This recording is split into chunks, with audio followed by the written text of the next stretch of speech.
காண்கிற காட்சி வேறு, அதற்குள் பொதிந்து இருக்கக்கூடிய பொருள் வேறாக இருக்கிறது. பொருளை புரிந்து கொள்ளுங்கள் என் நேசத்திற்குரியவர்களே. வரிகள் அல்ல முக்கியம், வரிகளுக்கு நடுவில் இருக்கக்கூடிய இடைவெளியில் ஏதோ ஒன்று சொல்லப்பட்டு கொண்டே இருக்கிறது. இடைவெளியில் பத்திரம். Know how to read in between lines. Know how to read in between words, in between letters. நம் கவனம் சிதறாமல் இருக்கின்ற பொழுது யாராலும் வெல்லப்படாதவர்களாக நாம் இருப்போம் என்பதனை மட்டும் நீங்கள் புரிந்து கொள்ளுங்கள்.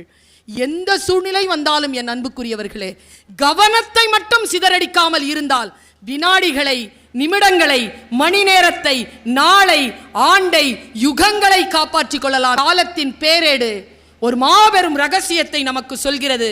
வினாடிகள் தான் தவறிழைக்கின்றன, தண்டனையோ யுகங்களுக்கு கிடைக்கிறது என்று சொன்னார்.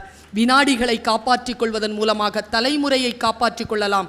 அது கோபமாக இருந்தாலும், ஆசையாக இருந்தாலும், புன்னகையாக இருந்தாலும். நிறைய பேர் அவசர காலகட்டத்தில் ஓடிக்கொண்டிருக்கிறோம். என் மாணவி ஒரு வார்த்தை அப்படி சொல்லிட்டு போனா, ஓடுற ட்ரெயினில் ஓட முடியாது மேடம். வீட்டில் போய் யோசிச்சு பாருங்க. ட்ரெயினில் ஏறிட்டீங்க, அது போய் சேரும்போது தான் போய் சேர முடியும். உள்ளே ஓடிக்கிட்டே இருந்தீங்கன்னா அப்படித்தான் ஓடுகிறோம் நாம்.